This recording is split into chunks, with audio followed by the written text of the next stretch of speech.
ஓநாயும் வெள்ளாடும் ஒன்றுபட்டு இருக்க முடியுமா?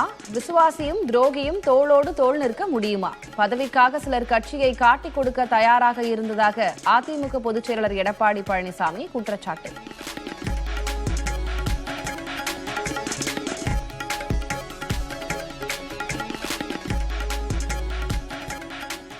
எடப்பாடி பழனிசாமியே அவரை துரோகி என்று ஒப்புக்கொண்டிருக்கிறார். அமமுக பொதுச் செயலாளர் டிடிவி தினகரன் பேட்டி.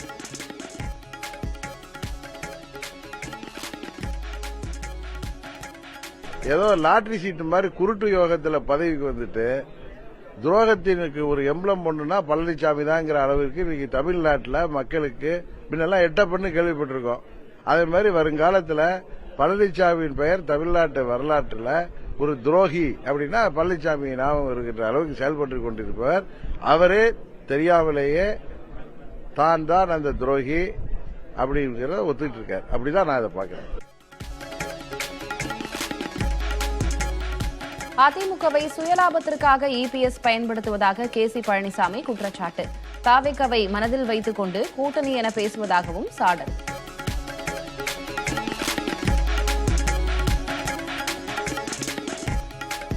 உலகம் முழுவதும் உடல் பருமன் பெரிய பிரச்சனையாக மாறி வருகிறது. மனதின் குரல் நிகழ்ச்சியில் பிரதமர் மோடி பேச்சு.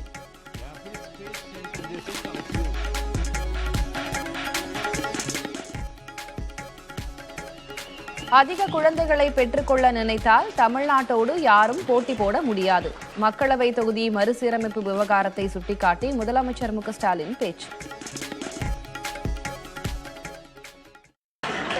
அளவோடு பெற்று பலமோடு வாழ வேண்டும் என்று பிரச்சாரம், குடும்ப கட்டுப்பாடு பிரச்சாரம்.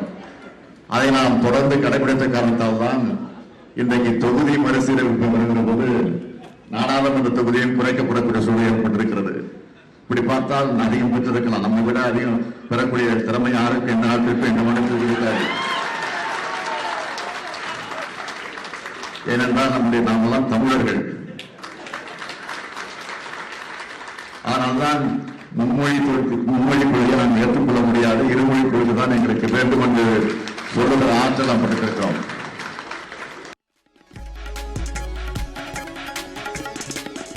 பொள்ளாச்சி ரயில் நிலைய பெயர் பலகையில் இருந்த ஹிந்தி எழுத்துக்களை அழித்த திமுகவினர் மீது வழக்கு பதிவு. 3 மணி நேரத்தில் மீண்டும் எழுதிய ரயில்வே அதிகாரிகள்.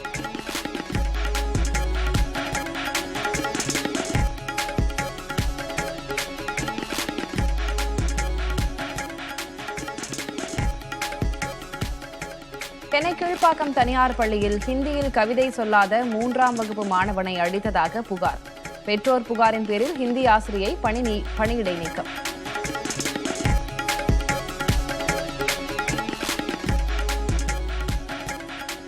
எல்லை தாண்டி மீன்பிடித்ததாக ராமேஸ்வரம் மீனவர்கள் 32 பேர் சிறைபிடிப்பு. இன்று நள்ளிரவு காலவரையற்ற வேலை நிறுத்த போராட்டத்தை தொடங்க உள்ளதாக மீனவ அமைப்புகள் அறிவிப்பு.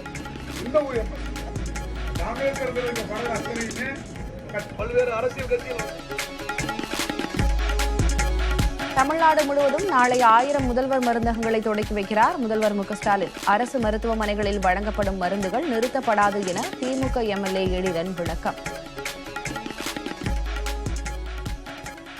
ஒரு பிராண்டடான ஒரு மருந்து ஒரு தனியார் மருந்து கடையிலயோ ஒரு தனியார் மருத்துவமனைகளோ வாங்கும் போது முதல்வரின் மருந்தகத்தில் அந்த பிராண்டடான விலை மருந்து கிட்டத்தட்ட 75% 50% குறைச்ச விலைக்கு கொண்டு அளவுக்கு அருமையான திட்டத்தை தமிழ்நாட்டு முதல்வர் கொடுத்திருக்காரு.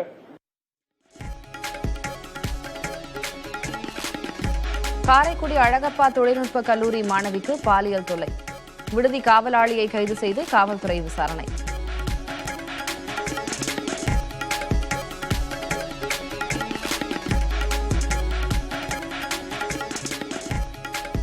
நாம் தமிழர் கட்சியின் சேலம் மாவட்ட நிர்வாகி விலகல்.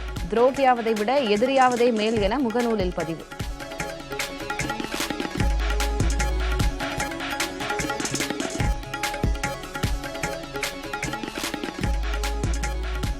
சென்னை வடக்கு மண்டல காவல் இணை ஆணையர் அலுவலக வளாகத்தில் 4 கார்களின் கண்ணாடிகள் உடைப்பு. ஒருவரை கைது செய்து காவல்துறையினர் விசாரணை.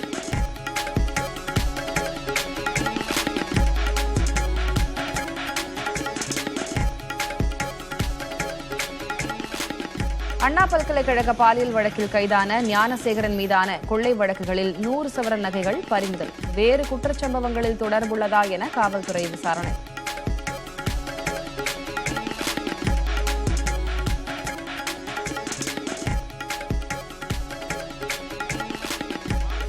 மதுரை கீழக்கரை கலைஞர் நூற்றாண்டு ஏறுதழுவுதல் மைதானத்தில் ஜல்லிக்கட்டு போட்டி. சீரிப்பாயும் காளைகளை தீரத்துடன் அடக்கும் மாடுபிடி வீரர்கள்.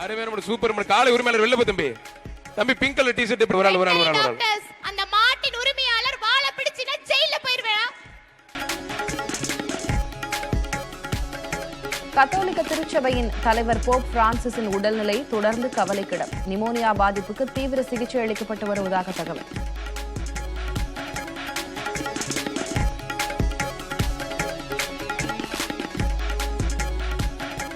சாம்பியன்ஸ் டிராபி தொடரில் பிற்பகல் 2:30 மணிக்கு இந்தியா பாகிஸ்தான் பல பரீட்சை. சென்னை மெரினா மற்றும் பெசன்ட் நகர் கடற்கரைகளில் பிரம்மாண்ட திரைகளில் போட்டியை கண்டு களிக்க ஏற்பாடு.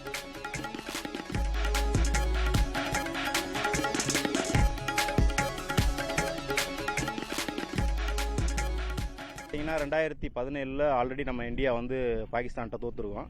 அதுக்கு ஒரு ரிவெஞ்சா இருக்கும் அப்படின்ற மாதிரி இருக்கும். இந்த சின்ன வயசுல சொல்லுவாங்களா, நம்மளால உட்காந்தோம்னா சச்சின் 100 போட மாட்டாருன்னு. அது மாதிரி இந்த மேட்ச்லாம் 50 ஓவர் முடிகிற வரையும் சரி ஃபுல் அண்ட் ஃபுல் வந்து வீட்டிலே தான் இருக்குது. ஆக்சுவலாக பாகிஸ்தான் பக்கம் வந்து கொஞ்சம் இன்ஜுரி காரணமாக ஒரு 2-3 பேர் வெளியில் போயிட்டாங்க. ஸோ அது நம்மளுக்கு சாதகமாக இருக்கும். ஸோ வந்து அந்த வேர்ல்டு கப்பை நோக்கி பயணம் பண்ணுறாங்க. ஸோ நம்ம வின் பண்ணணும்னு ரொம்ப எதிர்பார்க்குறோம். இன்னைக்கு வந்து ரோஹித் சர்மா வந்து 100 போடுவார்னு நாங்கள் எல்லாருமே எதிர்பார்க்குறோம்.